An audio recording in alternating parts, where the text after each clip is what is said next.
Just Onside. It's Friday. I've got a week off. It's Christmas time, so I'm going to enjoy myself for a week and a bit. But the weather is absolutely wild. It is absolutely crazy. The wind is blowing at about 300 miles an hour. Those with hair have no hair anymore. It's been blown off. But you're in sunnier climes, still in Abu Dhabi. How are you always? Doing good, thank you. You've had another lovely day, full of excursions. Friday afternoon prayer at the Grand Mosque, which was quite the highlight. It's something to behold, I must say. A few pictures taken. Obviously, tourists will be tourists and all that, but no, I've that been was there. very I've been good. there. I've been to the Grand Mosque, so it means nothing to me. No, it was pretty incredible. And then we went to this wonderful little excursion called Lulu Island. You take a lovely boat out there. And then it's a man-made island, but there's lots of different impressions and things going on. Really well lit. I would well recommend it, although I think it kind of goes away from January onwards. But beautiful. Would encourage anyone to at least YouTube it because it was quite the experience. I've not experienced anything like that before. So incredible, good day. But yeah, showered up, freshened, and yeah, couldn't miss this date with yourself or you. Excellent, and rightly so. Right, okay. So for those of us who are based in the UK, there's nothing better than to watch the Just On side because it's far too wild outside. So whenever you're watching, just stay inside. It's too dangerous to be venturing outside. Okay, so before we start the show, let me ask the viewers for the usual stuff. Subscribe if you haven't. Smash a like, share with your friends, do all the good stuff. It really does help the channel. All right, okay. So that's out of the way. Let's focus on the weekend. And there's only one game, Lewis, that we can talk about. It's your beloved Arsenal, who are travelling up to Merseyside, play Liverpool. Got to be a cracker, absolute crackerjack of a game. So, what is your thoughts as an Arsenal fan and overall? I think we didn't really cover the game last week, did we? When Arsenal overcame Brighton to hit the summit of the Premier League table. Great performance from Arsenal, I must say. Very dominant. But heading into this game, that's what made that game so important. I felt it's a team that they have had some issues with at the Emirates, Brighton, that is. And I always felt that if they had come a cropper in that game, having played Villa obviously before that as well, it just would have created a little bit of uncertainty heading into a stadium and a team where they've not really won there, right? The last time they won there was September 2012, interestingly, when Mikel Arteta was part of that team. So it was very important to get that last game to give them some sort of, I wouldn't say buffer, but to maybe not make the game as critical, let's say, or at least the result as critical as it could have been had they dropped points last week. It's a huge game for Arsenal. You'll remember, obviously, the famous game, one of the games of the season last year, right? When they were winning 2-0. Lots happened in that game, a lot of drama. They could have lost it at the end. Kanate rushing in, Ramsdale pulled off a couple of huge saves. Arsenal had a counter-attacking situation where if the ball gets to Saka, he's through on goal.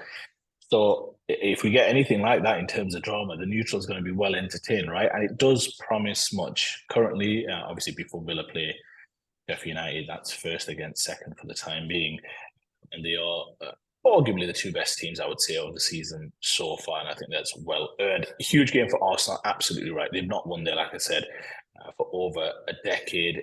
They've conceded, I think, 43 goals in their last 15 meetings with Liverpool. So they're conceding plenty as well in their games against Liverpool. This is a huge, huge test. Jurgen Klopp was, I don't know if you saw his comments, but he was fairly complimentary about Arsenal in terms of talking about the profile of Arsenal, in terms of the fact that they've got a lot of well-skilled, well-drilled, but also there's a certain physicality about them now. They are this kind of really good mix of technical and physical in amongst their kind of entire squad. They've got a few injuries right now. To be fair, Liverpool have a few as well, but I think it should be a cracking game, huge game, featured obviously in front of the TV cameras. I think from a Liverpool perspective, they'll feel fairly confident, right? They've not lost at home to Arsenal for quite some time. Yes, they dropped points against Manchester United, but I think, what was it? I read somewhere they attempted 36 shots or something, and it's the most the team's attempted 34, without scoring. was, yeah. 34, yeah, a team without scoring a goal for 7 years or something. So they were fairly dominant against the United team. I think we both accepted that. But yeah, they'll feel confident. They've not lost Arsenal for quite some time.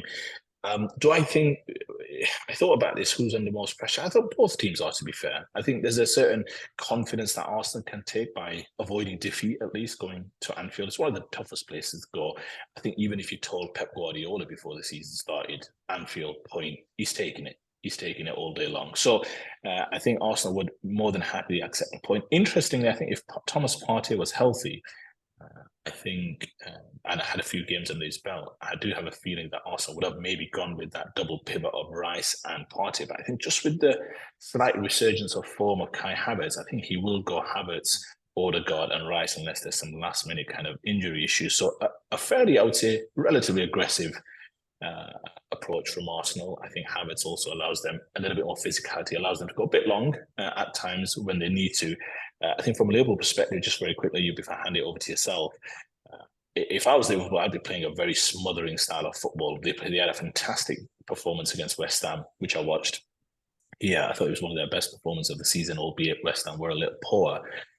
But I think if they kind of lay off Arsenal and allow Arsenal to get into their rhythm, allow Raya just to have the ball unimpeded, I think that slightly plays into Arsenal's hands. If I was Liverpool, I'd be playing a real fast-paced, smothering style, keep the crowd engaged. You saw some of the comments Klopp made about the crowd. I'll let you get into that. But although I do think it was a ploy to some extent just to get them energized for this huge game on Saturday night under the lights.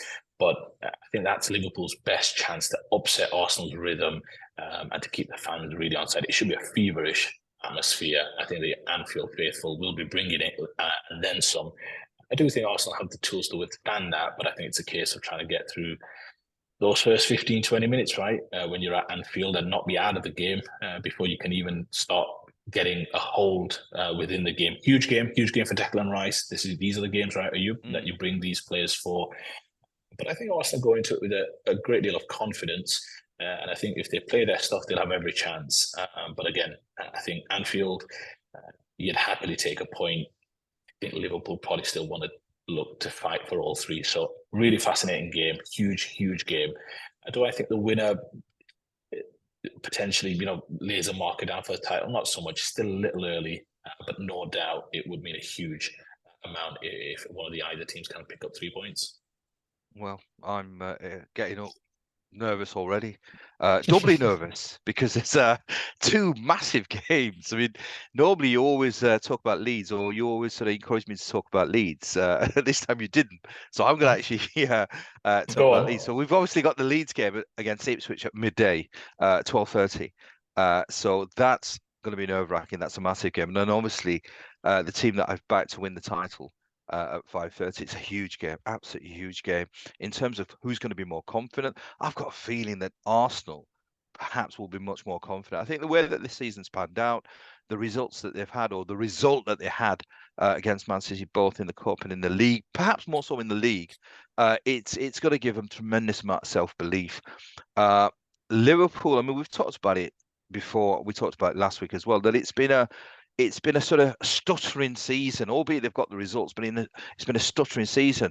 I mean, you talked about the stats of attempts on goal, but in terms of overall performance, I mean, it was a strange performance, because if you just look at purely stats, it's quite a dominant performance, and to a certain extent, it was they were certainly in the ascendancy. But it could have been a game where they could have lost, because there was sort of half chances, and I don't think they were ever in a position where they were absolutely peppering the United goal. I think they were in the ascendancy, but I don't think. I mean, I can't think of many outstanding saves Onana had to make. So it was certainly in terms of possession, certainly in terms of dominance, yes, but in terms of being a team that you could sort of say, yeah, absolutely, they were on song. It was just unlucky. No, I don't think they were unlucky. They were just not good enough. And that's the problem. That's where my concern is, that you can occasionally make allowances for being unlucky. But when you've had that much possession, but ultimately you've got to look at yourself and think, we just weren't good enough. We weren't smart enough. We weren't clinical enough. We didn't have the ideas when it mattered. Whereas Arsenal, I think, I've just got that slight sort of edge. I mean, I was talking to my son who supports Liverpool, and he was quite confident 3-1. He even predicted it was going to be 2-0 Liverpool. Arsenal will pull one goal back and then they'll win 3-1. I thought, I mean, if that happens, absolutely fantastic. But my heart obviously wants Liverpool to win because I've backed them. But my head at the moment is sort of saying that if there's going to be a win, it's going to be the Arsenal. For Liverpool, it's a must not lose. Uh, I'm not sure exactly what mindset Arsenal will have. I think they'll certainly be going into the game, even though they've not got the most fantastic record at Anfield, but they'll be going in with the objective that they're going there to win the game. And I think they'll feel quite confident. I've got a feeling Liverpool perhaps will be a little bit more apprehensive. And that's based on how they've been performing.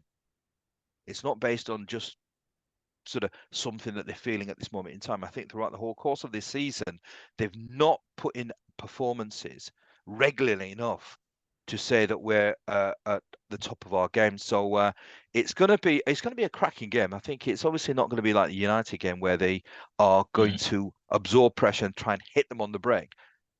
Arsenal are going to go out to win the game. So it perhaps does give more of an opportunity, but I just sort of feel that Liverpool are suspect at the back.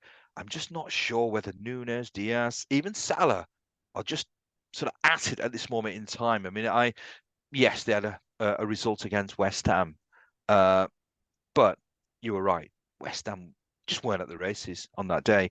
So I'm looking forward to it. I'm nervous. I'm looking forward to it. I'm hoping I'm going to be in a good mood by the time the game goes on because that'll mean that that we've had a decent result earlier on in the day. So it's going to be an exciting day, a nerve-wracking day. I'm just hoping that Liverpool don't lose. Uh, if you ask me what I want or what I'd take at this moment in time, I'd take a draw. So that's I'm probably 2-2, 2-2. I'm going 2-2. Yeah, I mean, look, it feels in some way the build-up's been quite strong to this. It does feel like it's anticipating to be one of the games of the season in terms of the way it's been drawn up, the headlines, the build-up, and what have you.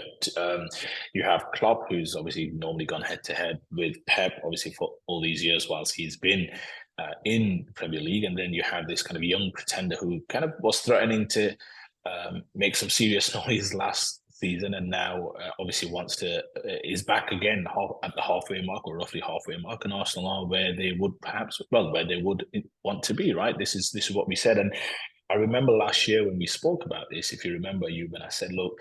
Yes, other teams will improve, but why can't Arsenal improve? I never understood the premise that this was Arsenal's best chance. Yeah. Of course, it's a great opportunity. No one's disputing the fact that they had a great opportunity last year.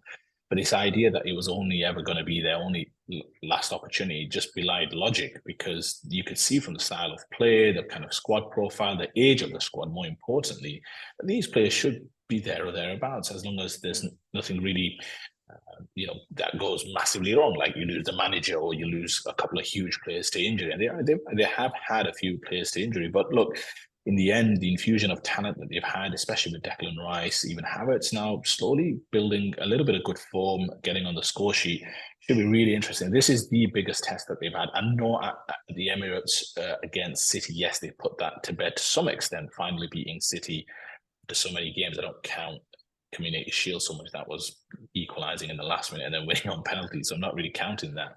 But I think they perhaps just edged and deserved to win that game against City. I think going to Anfield and being dominant, which is the word Mikel Arteta used in terms of his hopes for tomorrow's game, that's something else. That's something that not many teams can do. I still think it's only Leeds, right, that have beaten Liverpool at Anfield in the last God knows how many games or what have you. So there's your one shout out for the day.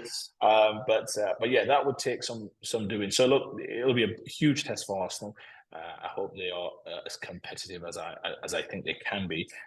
But again, I think these tough away grounds, you take a point and you just keep it moving. So I think that would be Arsenal's hope. My worry is that Liverpool's smothering nature, because against West Ham they were really, really good, and I think the crowd will be energized after Klopp prodded them a little bit. Let's just say, my fear is that Liverpool might just have a little too much just with the feverish atmosphere. So my worry is that Liverpool will come through. So I don't know. I'm going to predict Liverpool just edging them, perhaps 2-1.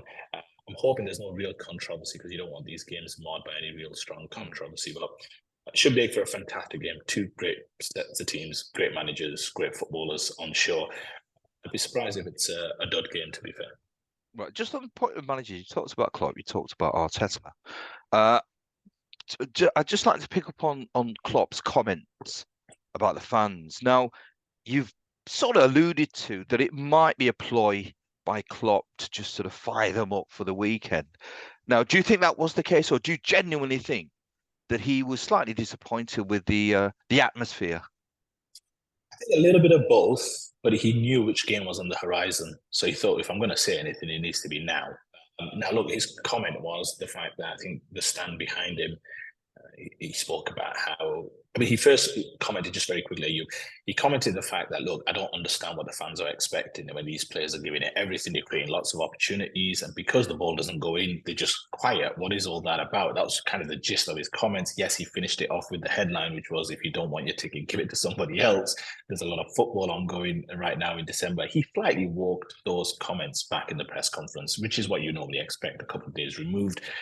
Think the Liverpool Trust got involved as well, and they were kind of saying, well, it's very difficult to get tickets and what have you. So he slightly walked those comments back today to say, look, I'm not saying literally these tickets should be handed over to somebody else. What I'm saying is, look, we just need a slightly better atmosphere. And he commented positively that he's really looking forward to the first whistle, and that I think he simply just wants these fans a little bit on edge. He's prodded them knowing that he's going to get the best out of them. And the fans do make a difference at Anfield. Look, Arsenal haven't won there forever. So for me, it was a little bit of both. I mean, Klopp's been a little, what's the best word? He's been a little cantankerous at times over the last 12 to 18 months, prickly with reporters. You remember the famous comments with Yeah. the TNT presenter, which was, I think, poor form on his part, and I think he would accept as much about the slight humorous jibe about the 12:30 p.m. kickoffs. But I think he knew what this weekend represented, let's just say,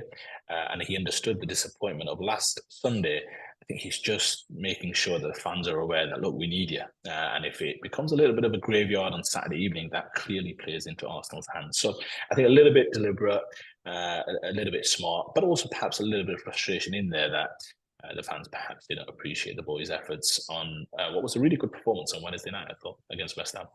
It is strange, Anfield. It's one where there are times when the atmosphere, especially European nights, the atmosphere has been absolutely fantastic.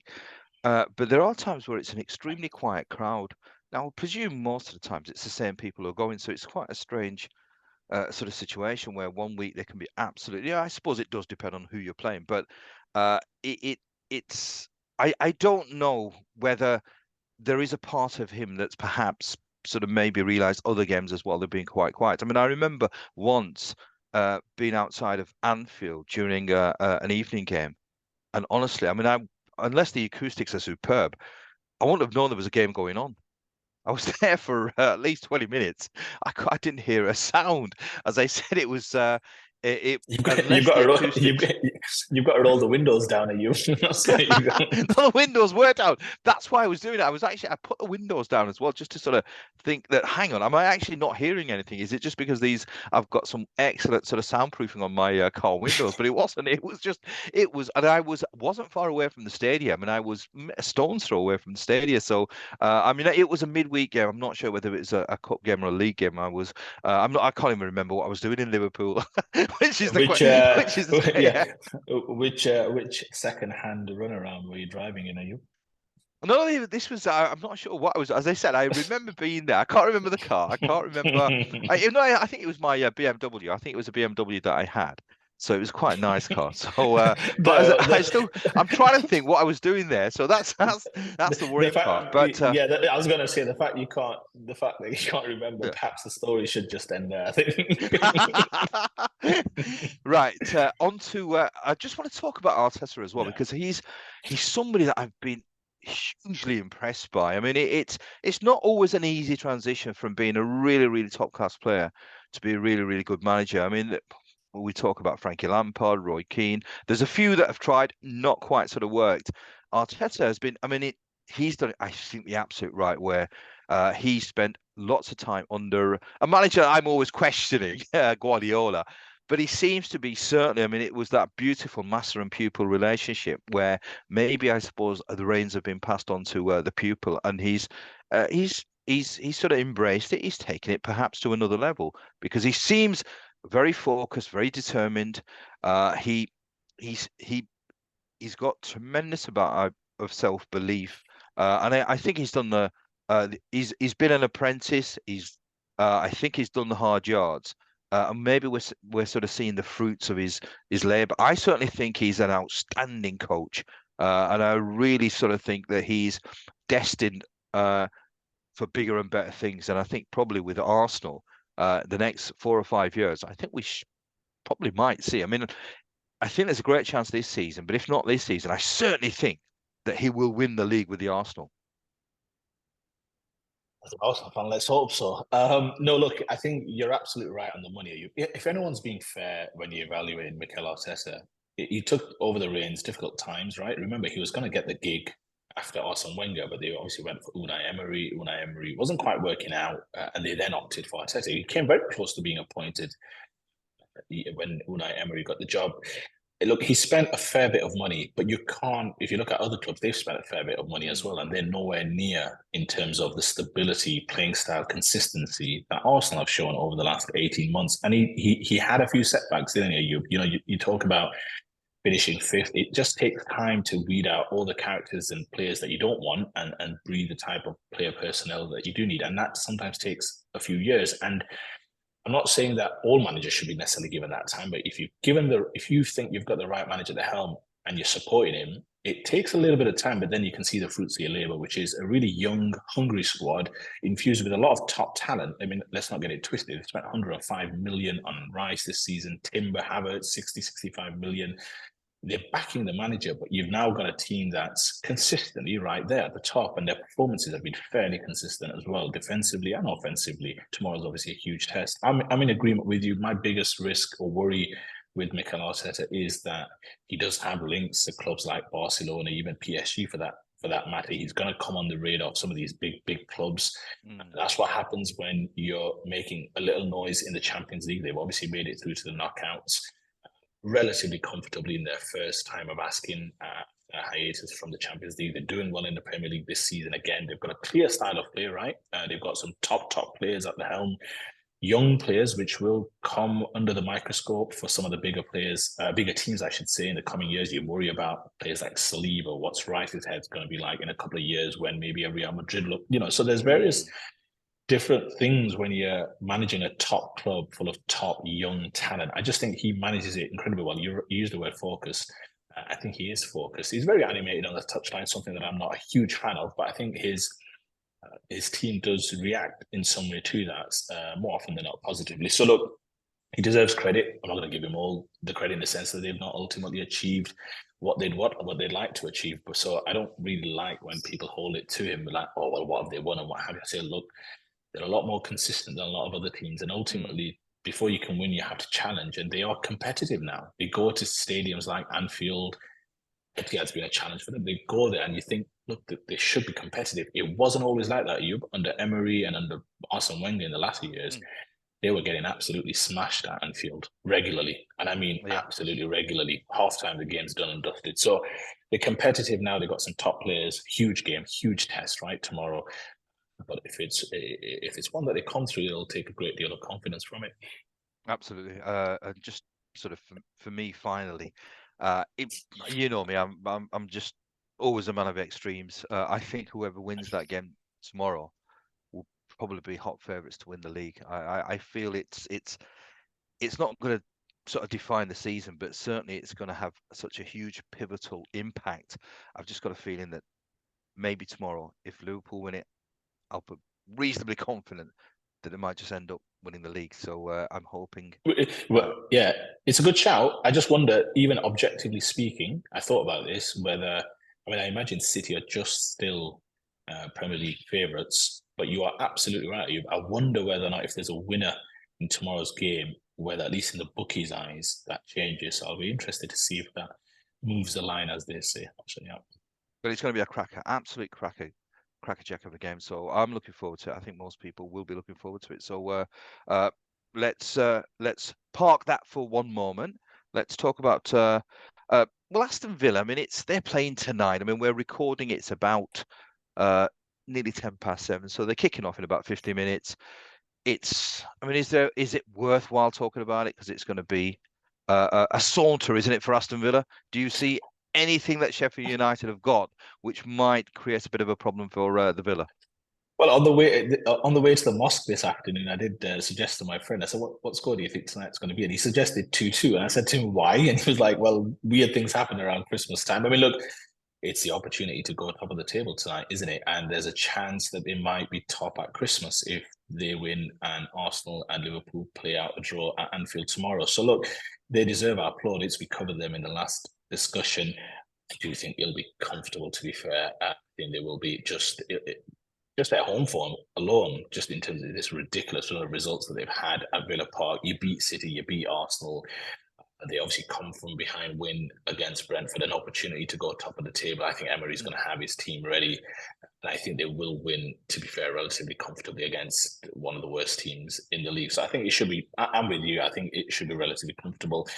But a great story nonetheless. And there's a good Mm. chance, again, if tomorrow is a draw, that Christmas Day, they are top of the Premier League table. And the last time a non-top six team did that, Leicester, they did win the Premier League title. So it'll be interesting to see. I expect nothing but a comfortable Yeah, winner. You, what about yeah, yourself? absolutely, absolutely. So, right, that's in terms of the weekend games. I mean, City aren't playing. Uh, there's no real, certainly from my point of view, there's nothing really outstanding. Obviously, with it being the Christmas period, we've got a run of games, but certainly this weekend, the only game that really stands out is the Liverpool Arsenal. For me, is there any games that stand out for you, or are you sort of similar to me? Well, I'll put it back to you. I think West Ham against Manchester United, there's a lot made up of Ten Hag and obviously Liverpool, the Liverpool game, giving him some sort of reprieve. How do you see that game faring? Because he's still on the hot seat, isn't he? At you, there's a lot of talk about director of football changing, obviously the ownership and what have you. I Hmm. think it's another game where you're always waiting for Man United to see, are they going to go on a bit of a run and build off the back of that great result at Anfield? How do you see that game panning out? Well, last week certainly showed me that the players are behind him. So that is, if anything, it. I was sort of concerned slightly that maybe he's losing the dressing room, but certainly from performance, it looked as if they're fully behind Ten Hag. They may not always agree with some of his tactics, but certainly as a man, they were playing for him last week. I've just got a feeling that West Ham are a tricky little outfit. I mean, they sort of pull off the odd decent result here and there. I've got a feeling that maybe it could be a pivotal result for them last week. That draw, it may just kickstart their season. A little bit of self-belief. So I fancy Man United. I fancy Man United, and I think Ten Hag. The talk of Ten Hag being sacked, being asked to leave. It's just sort of it's tempered down now suddenly, isn't it? That result last week, it just shows how maybe fickle the world of football is. That prior to that game, we were all sort of, or certainly I was thinking that maybe this could be his last game. He gets a really decent result, and nobody's talking about Ten Hag leaving now. I disagree. I think he's still very much on the hot seat. Again, not saying I want him to be. I genuinely think because Man United haven't been very consistent this season, they are going to have one of those seasons where they're going to ultimately have a lot of choppy results. And for me, sometimes a result like that actually puts so much more onus on the coming games because it's a case of, right, okay, we should be good enough for West Ham and we should be able to go there and get a win, right? So it kind of slightly raises expectation. Let's not forget Fernandez was suspended. He went in with a fairly defensive midfield, which is probably the right approach when you're down on confidence and going to Anfield against the league leaders, at least heading in to the game week. So I just think from my perspective, it's a huge game for them. I still think there's a chance that he may not see the end of the season because I think when you're managing one of the biggest clubs in the world and you're having a fairly average season, let's be very clear, and it's difficult to see if they can qualify for the top. But look, it's still there for them if they go on a bit of a run. That's what I mean. So I think these games are quite critical. Just depends in terms of whether or not they think if they do go on a little run of negative results, whether or not a new manager could arrest that slide. I absolutely don't think he's out of the woods yet. I really don't. Simply because there's one thing I think you alluded to, you on the last podcast. There's one thing preventing teams from creating much. And Liverpool still created a fair bit. Let's be very clear. A lot of last-ditch challenging, and I agree with you. They were absolute bodies on the line type defending. So much credit. They went into it. Everyone committed and got a point. But it's another to really go out there, express yourselves, and not leave yourselves open at the back. And that's been the challenge, hasn't it? Where teams have found it all too easy to create opportunities. If they had fully opened up against Liverpool, you would have feared for them. So, look, let's see how they get on. West Ham performance in midweek, but I still think Man United, these are big games in Ten Hag's stewardship at Man United. I don't think he's secure just yet to see the season out. Okay, let's see how that plays out over the next few weeks. Right, I just want to talk about something finally, OS. Last week, the game Bournemouth-Luton, it was suspended, and for the second time, Tom Lockyer he collapsed. It was I think they said it was a cardiac arrest. Now, thankfully, I think he's on the mend. But I've got a feeling now, after it's happened obviously previously, that I can't see Tom Lockyer sort of playing football again, or at least at a professional level. But I just wanted to talk about. I mean, what sort of concerned me was that he's obviously had an episode before. Now, in the world of modern football, especially the Premier League, you've got doctors and scientists and everything that you need. Now, somebody has obviously given him a clean bill of health to play football again. Now, I've always been of the impression that usually they err on the side of caution. Now, it could have been a lot worse. Now, thankfully, I mean, I'm not exactly sure what happened, whether there was immediate treatment, which perhaps impacted what the end result was. But God forbid, if the worst thing had happened, I was thinking, well, somebody in the medical profession said that this man was okay, he could carry on playing. So my first question obviously is about Tom Lockyer. What do you think? Do you think he'll play again? And then secondly, maybe on the point of what your thoughts were, that if he's already had an episode to do with his heart, he's had some sort of, I think there was an operation and somebody's given him a clean bill of health. Should somebody be accountable, or are you just thinking, thank God he's okay, and let's just move on from that? You raise a very important point, Ayub, I think, in terms of having been given the all clear. I mean, look, they spoke to Tom, they covered the issue. I think some of the sound bites coming out of the Tom Lockyer situation as to what happened last week was that this was a very different medical condition as to what happened in the Championship playoff final, right? They said, I think the medical condition was that it was a atrial fibrillation, I think, in terms of what happened to him in the Championship playoff final, whereas he's had the device fitted, the kind of ICD. But look, in the end, I'm with you. If that happened in terms of the worst thing that could have happened last week, you wonder what would have happened to kind of some of the fallout that would have come off the back of that, right? Especially two incidents in relative short order. Thankfully, thank God, we don't have to actually go down that road, although you would think that there'll still be a lot of lessons, a lot of fallout, and a lot of research done off the back of this, right? In terms of, I think, look, playing again, I think that's a very personal decision. Of course, some of that may well be taken out of his hands, I think, with the club as well. You saw the emotion that Rob Edwards had dealing with that, and no doubt it was probably quite traumatic for the Bournemouth players and the Luton players. Big credit to Philip Billing, who was one of the first on the scene and summoning assistance from the sidelines. But look, it's something that the club's going to have to obviously seriously look at.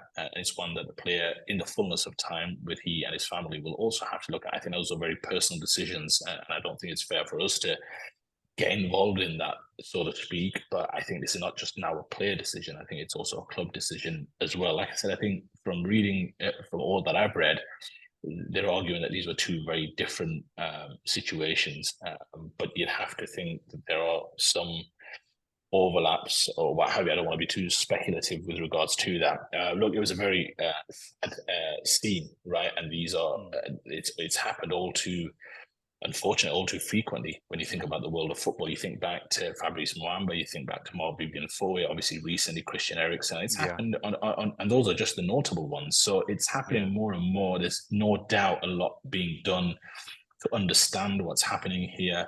and the risks, and is there anything underlying with some of the players involved and what have you? So various different. I think I was reading earlier this week, that Conor Gallagher also had some sort of heart defect, which he looked to address as well. So look, it's something that unfortunately is happening, I would say, all too regularly. So no doubt the sports medical science people will be really looking into it. I think with this one, thankfully, he's doing well and recovering, no doubt. I obviously don't see him kicking another ball this season.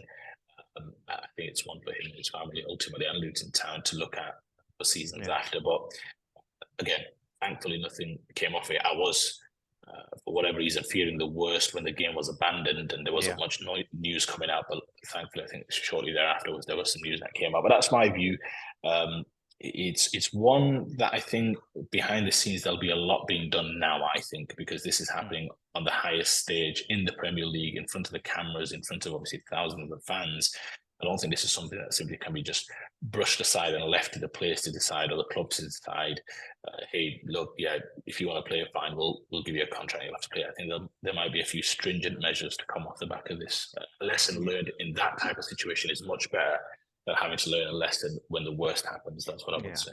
yeah. It's a tough one. I mean, when I heard about that, uh, because obviously it's happened already once before, I did feel the worst initially. I just thought, oh my goodness me. So it was really really good to hear that. Obviously, he was sort of conscious. I think quite quickly. Uh, it's a wonderful story in terms of Luton. It's a wonderful story in terms of Tom Lockyer, because he's maybe about 3 or 4 years ago he would never have dreamt of playing in the Premier League. What I'm pleased about is that obviously he had that first episode when he was in the Championship, and there was concerns whether he would ever get that opportunity to play in the Premier League. So I'm absolutely delighted that at least he's playing in the Premier League. So if his career is now curtailed, and if he is told that it's too risky to play football again, at least he's had the privilege to say that he's played in the Premier League. But Yeah, it's one where it's it, it it's I don't know. I mean, it's a tough one, because this is not. I mean, this is not a job. This is it's a labour of love. Uh, these are guys that want to play football, so it's one where I don't know. Once he recovers, or at least recovers to a point where uh, a decision has to be made. Whose decision is it? Is it his decision, or is it going to be a medical decision? Is it the club's decision? This is the thing. And so I hope there's a nice outcome. But if he does not play football again, I'm just delighted that he had the opportunity to play in the Premier League. So because at least I yeah. suppose he's had that. But uh, the happy ending was obviously he was okay. Right, and on that sort of But slightly just, uplifting. Oh yeah, go on, go on. I just wanted to say, because you alluded to it, I just wanted to just quickly come in there. There was a lot of talk last week about how I'd heard some commentary talk about, oh, yeah, the first episode, and surely this is now going to convince. I think it was way too early to start speculating in that respect when the player's not out of the danger yet. It just feels very brash and very rude Mm, in some respects to start speculating on what a player should do when he's not clearly out of the woods yet. Firstly, you just hope and pray that he's going to be fine. I think no doubt there will have been something in Tom Lockyer with regards to what happened in the Championship playoff final. Remember, he got taken off in the playoff final, so his team obviously saw the job through. There's of course going to be some desire, to your point, labour of love in terms of wanting to play in the Premier League, right? In terms of wanting to test himself against the very best, and he's acquitted himself very well, spearheading that defence. So there's always going to be that kind of desire to continue and play. And I just think ultimately it's a very personal decision. Of course, he is going to do his due diligence and find out the best possible information available to him. There's a legitimate discussion whether or not it should be taken out of his hands to some extent, let's just say. But ultimately, if a player wants to play and another club's not maybe going to offer him another contract, he's going to look maybe perhaps elsewhere. I'm just saying it's a situation we should treat with a certain level of care, let's say, rather than simply pass judgment that he shouldn't be playing or what have you. I think it's a little bit more complex and tricky, especially given the specific circumstances of Luton Town and their journey back to the big time. and then having that carrot at the end of it to say, look, you get an opportunity to test yourselves against the very best, which is clearly what he's done this year and acquitted himself very well. So interesting to see how it plays out. Again, very difficult to see him play this season. It'll be interesting to see if he's playing with Luton or elsewhere next year. Yeah, we wish him all the best, though. We wish him absolutely all the best in whatever the outcome is. All right, okay. So on that note, I mean, it's going to be quite busy over the next couple of weeks. It's Christmas time. I love this time of the year for all sorts of reason, and one is football. So, OS, you're traveling back or flying back on what, Sunday? Monday. On Monday, on Christmas Day itself. The Christmas Day. Yeah, All right, okay. exactly. Christmas Day special. All right, okay. So this fixtures on Boxing Day. So what we'll do is we'll be recording maybe two times next week. So I was just I'll gonna. wait. I was. Yeah, go Yeah, on. I was just. I was just gonna say I'm traveling back on Christmas Day. Obviously, I took the train to the airport on the 15th of December. I can't take the train from the airport from Christmas Day. Obviously, your public transport will be off, so I may need a lift Hmm. from the airport if that's okay for you. That's all right. You've obviously done it in front of our viewers, so I will be free on Christmas Day. There's no Great turkey stuff. this year. All right, I'll, okay. I'll give you my flight details afterwards. All right. So, and on that note, it's been as always a pleasure to speak to you. Enjoy the next 2 or 3 days in Abu Dhabi. Enjoy the sunshine. I've got a feeling that when you come back, this spell of weather is going to continue. So it's going to be wet. It's going to be windy. It's going to be wild. Welcome back to the UK, my friend. Quick prediction for the Leeds game. You're not getting off that easily. Oh, it's with it being 10 points, the difference. It's we have to win. So we're playing at home. I'm not confident because I think we're in the middle of a wobble. We've had the last 2 games, we've got 1 point. This is a tough game. Uh, but as a Leeds fan, I'll say 2-1 for us, obviously. Yeah, you've never predicted anything, but I hope for your sake, in the run up to Christmas, that Leeds get you off to the right yeah, start. it'll be a nice little Christmas present or pre-Christmas present. All right, okay. So on that note, on that hopefully optimistic note, I'll wish our viewers a fond farewell. For those of you who are celebrating Christmas, I wish you a very happy Christmas. For those who are not, just have a really good time. Enjoy the holidays if you are off. And until the next time, look after yourself, stay warm. We'll see you soon.